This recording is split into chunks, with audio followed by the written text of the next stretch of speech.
Welcome to Happily Ever Afters, where love doesn't stop at romance. Join us as we share the tales of everyday magic and celebrate life's sweetest moments. Hear inspiring accounts of love, intimacy, and pure joy as we uncover the secrets behind true devotion and partnerships that really work. Brace yourself for a full-on heart-melting. Here's your host, Carlos Clemente. Hey, here we go again. Another show of Happily Ever Afters. And I have my beautiful co-host again, Dorothy Lucy here. Listen to that sweet talker for the love. Wow, I gotta try. Okay, Happily Ever Afters. People say, what's this show about? It's about people in love. Not only with each other, they could be in love with a lot of different things. It's whatever makes you happy. Yes, whatever makes you happy.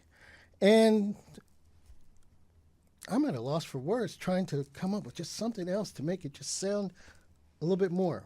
So I think we all could be 10% happier. So if we can do that. Good. Speaking of happy, we have some wonderful guests here. We have George and Gina, or Gina and George, make sure I get it right. Strachan. I said it right? Did I say it right? Yes. Okay, on Very the good, first Carlos. try. Okay, hey! All right. These two are interesting. She's won about 1,000 Emmys, and he works at Rikers. I got to hear every detail. All right. Tell us a little bit about yourselves before we get into those nitty-gritty questions. But before we start, I just have to let you know that our professional name, we go by the name of G Square. So just G Squared. Okay. That's us. All right. We want you to be on brand, so G squared. All right. Gina, tell us a little bit about yourself. Oh boy. Well, I born and raised in Chicago. I have have had a wonderful upbringing. I am the daughter of Malcolm and Gloria Hemphill, but I am also the granddaughter of Olympic champion Jesse Owens, 1936 Olympic. All right. Congratulations.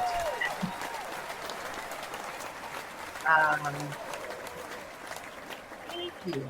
And I work in TV production. I have worked for everybody from Oprah Winfrey and Johnny Carson to Stephen A. Smith, and have won some Emmy Awards, done some great... A lot of Emmy Awards. Thank you.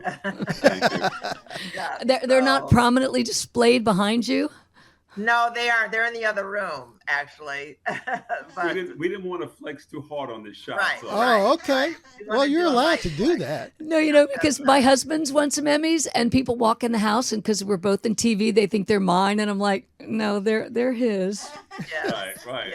yes, exactly. So, but I am also the proud mom of Melissa and the proud grandma of Jade and Luke Washington. And my granddaughter Jade just started at Spelman this week. So All right. Congratulations. Very, very excited about that. So that's a little something. All right, George, your turn. So I'm the one that's lucky enough to be married to this beautiful woman. I'm a dad, a grandfather, proud husband. Spent a lot of my working career working on Rikers Island, which I'm pretty sure was something we'll talk about throughout this conversation.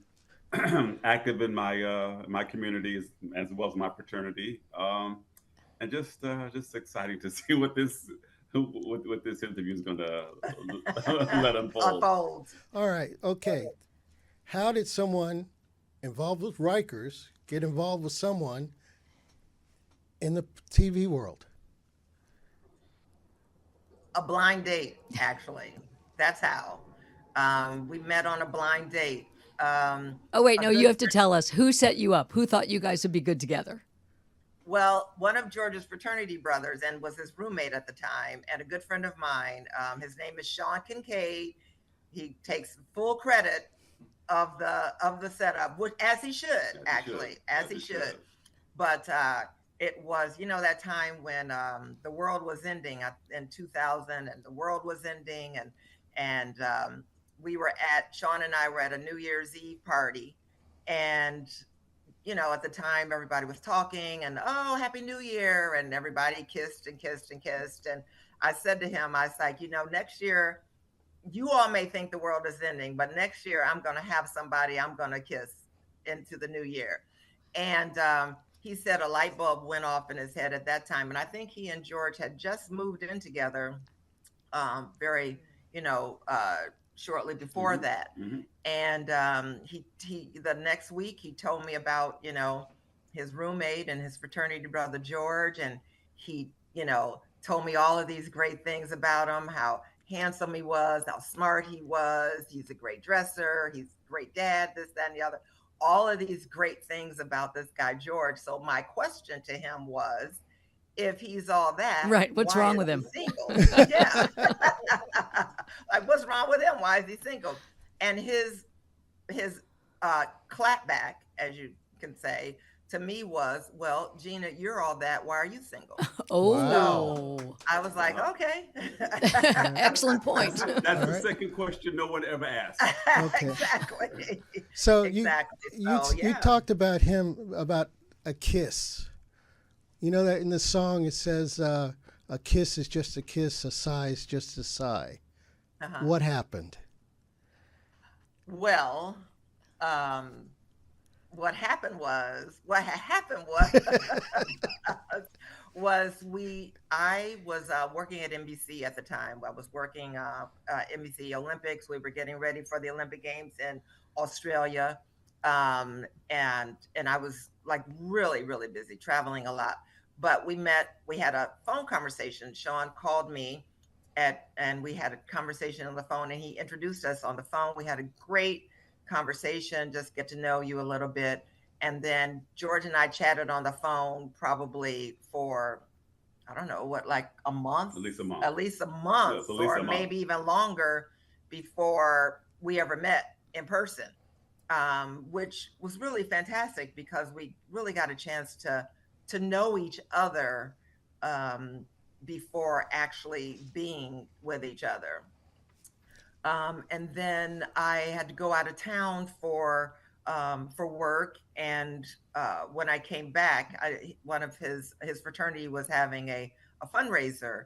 And I got a ticket to the fundraiser because I thought, okay, this will be my time to meet George. But he didn't know. I don't know. Did you know I was coming? No. No. Yeah. So he didn't know I was coming. Well, then once I came back from my trip, I told him that I was coming, but I got really sick. I mean, I had been traveling and just got really sick and didn't think I was going to make it. And so I eventually, got myself together, got myself, cute enough to get to this party. And when I got to the door, I realized I didn't have my ticket. So I went through the whole thing, he was at the door, and I told him I had a ticket. Where did you ticket? The whole big spiel. And so then he asked me what my name was. And I thought it was like a little forward, because it was kind of funky. I thought the way he asked, he was like, well, what's your name? And I was like, excuse me? He was like, what is your name? And I said, my name is Gina. He said, what's your name? I said, my name is Gina. As if like, didn't you hear me the first time? And he said, Gina, I'm George. And at that point, I just kind of I was like, get out of here, So he wasn't going to let you in the event? Is that what I'm getting from this? That would be correct. Hey, she didn't have a ticket. But did you know it was her? Did you know it was No, her? I did not. No, I did not. And I was bouncer extraordinaire.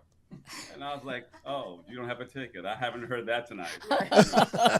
Freeloader. Exactly. Yeah, so that was our first time meeting each other. So, that is a meet cute at the door, arguing over a ticket. Yeah. I know, right? And it was like $20. Like, really? Come on. Yeah. Like, I really did have a ticket. Gina, you describe George as a real gentleman. What's a real gentleman? That's a very good question. So One of the things that I often, so I come from an upbringing where my parents, my mom just recently passed away about a month ago, but Oh, my I'm so parents have sorry. been married for 67 years. Wow. 67 years. They met on their first day of, they were school teachers in Chicago. So they met on their very first day of teaching school. And my dad, while he is very loving and compassionate and all of that, he right now at 93 years old, he's very traditional. um, a gentleman opens up the car door for you. A gentleman, pulls your chair out. All of those traditional um, uh, characteristics of a gentleman is who my dad is. When I met George and we went out on our very first date, one of the things that I really admired about him, even just in our conversations before we even met each other, was how he had such, respect for his daughter, and he, talked a lot about some of the things that he was interested in. And when we met, we had such a wonderful conversation. It was like we met for the first time. That first time, even though we've been talking over the phone for a month, it was like really meeting for the first time. So I found her to be extremely charming, extremely like a real gentleman, someone that I was would be very proud to take home to meet my father. I think when people initially meet George, they don't, he's a little more laid back. And then he throws a dagger of like a funny line. And then they'll say, I didn't realize George was so funny. I was like, I always found him like to be very funny and just really extremely charming. I like to say I have moments. We have already seen that. We have experienced that. George, a question. Yes. You are married to a very accomplished young lady. How do you handle that? I'm not going to say fame, but that creativity. So surprisingly, that's actually very easy because despite all the fame and one of the benefits, if you will, being married to someone like Jane is that I've done a lot of things that a kid from the south side of Queens probably wouldn't have necessarily done in their lives. But we've traveled the world. We've been hosted by Nike for our basic for our for Adidas for our honeymoon. We've done a waltz in the summer home of And the the King summer of house Spain, of the of the King King of of Spain, Spain, exactly. just like that. But the thing is that everyone, whether they want to admit it or not, whether they want to describe it or not, whether they want to acknowledge it or not, everyone is looking for love. And everyone wants a relationship.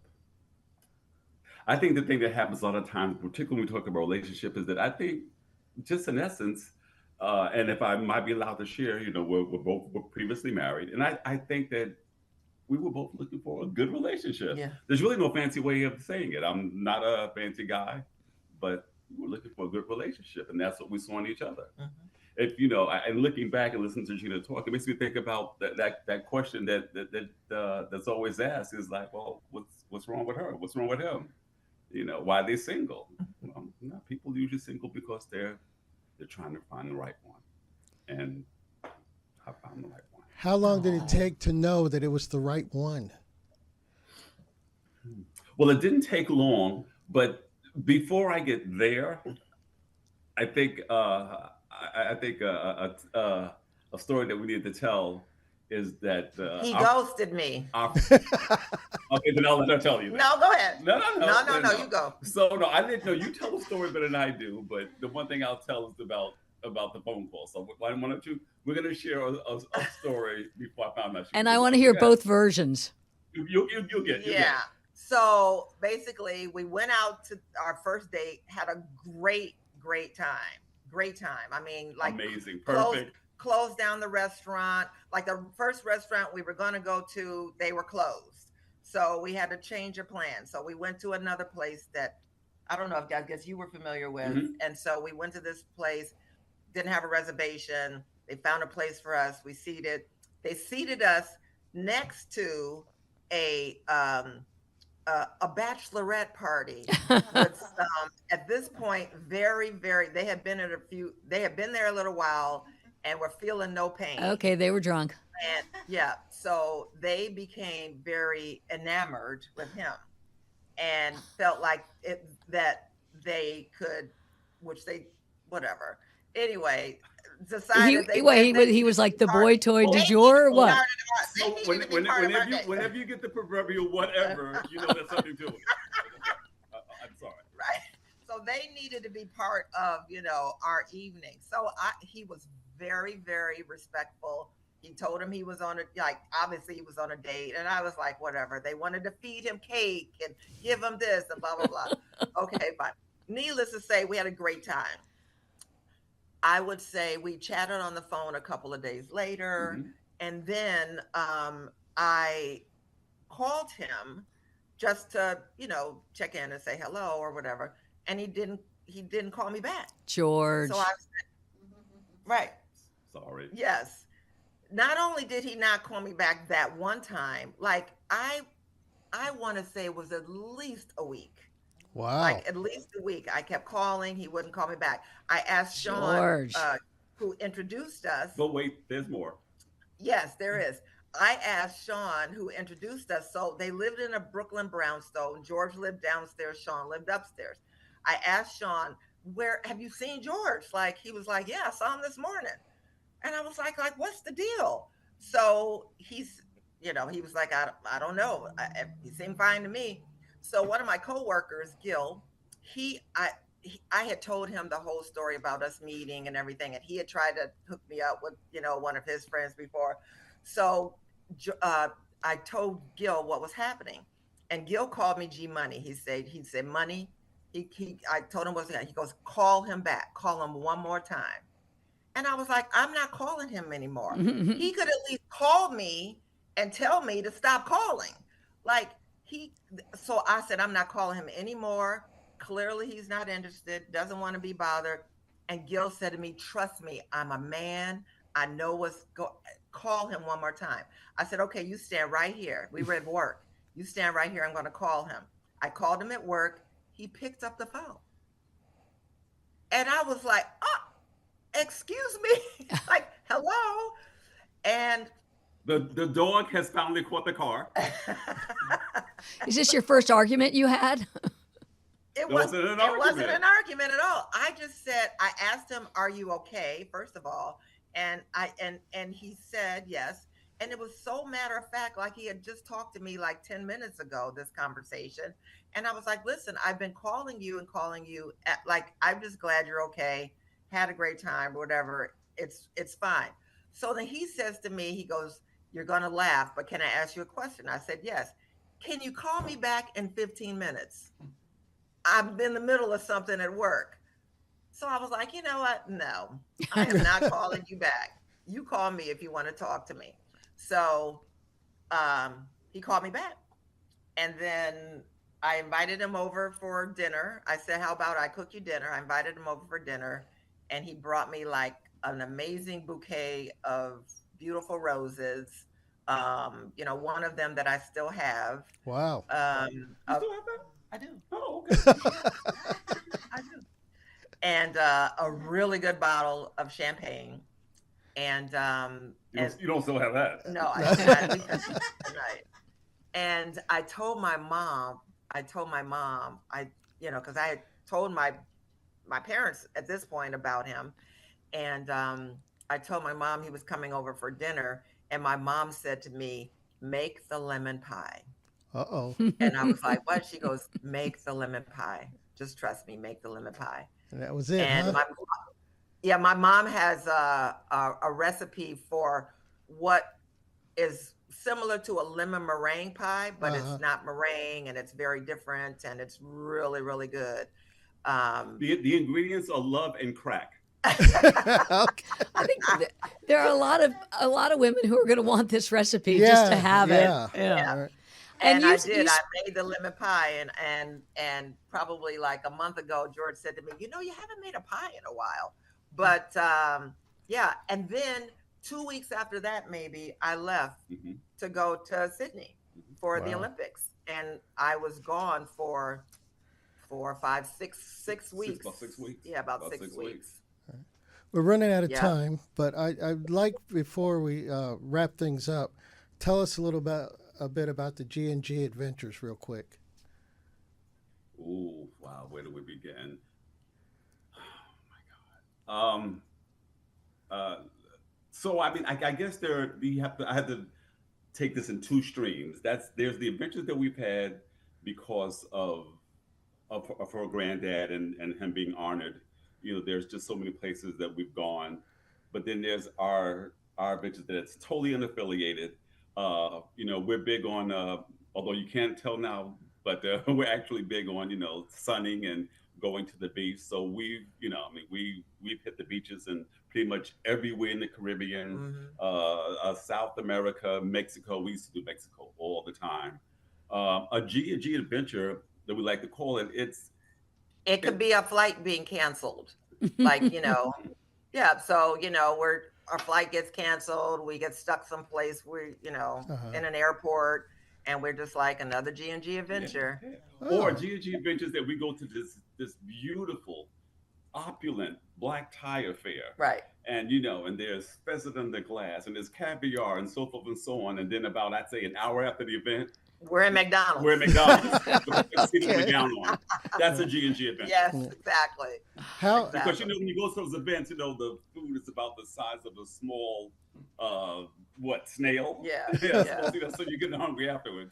Yeah. Oh, It's you just, two are lovely. it's just those things that, you experience together. We have a G&G adventure, in the morning, sometimes when we're running crazy or, Mhm. yeah, it's just, we just call them our own little personal, Yeah. adventures. how can we follow you? How can we keep up with your adventures? Well, I'm on all social media platforms except for X or Twitter or whatever it is. But Yeah. I'm on Instagram at GinaBina08. All right, following you And right now. okay, and Facebook is my name, Gina Hemphill-Strachan, and George is George Strawn on Facebook, and we share our adventures and Absolutely. as Absolutely. well as our grandkids, adventures and our, you know, we're pretty much we often say too sometimes we need a Georgia Gina in our lives, Yeah, Mhm. absolutely. Yeah. because I think that as a couple, I think we Benevolent. yeah, Benevolent. yeah, yeah. Well, So I think we've witnessed the G&G adventure right now. And I want hope to this thank counts you. as one. Yeah. And I thank you. I thank you for taking time to be with us. And That was our pleasure. I see the love. I feel Oh, the thank love from both of you. And I Thank look forward you. to hopefully talking to both of you again and sharing great. more adventures with you. So thank Yeah, you for that'd being that'd on be great. Happily Ever Wonderful. Hours. we'd love to do that. Thank you for being Thank on you guys Happily so Ever much. Afters. Thank you for All right. having us. Thank you. Thank you.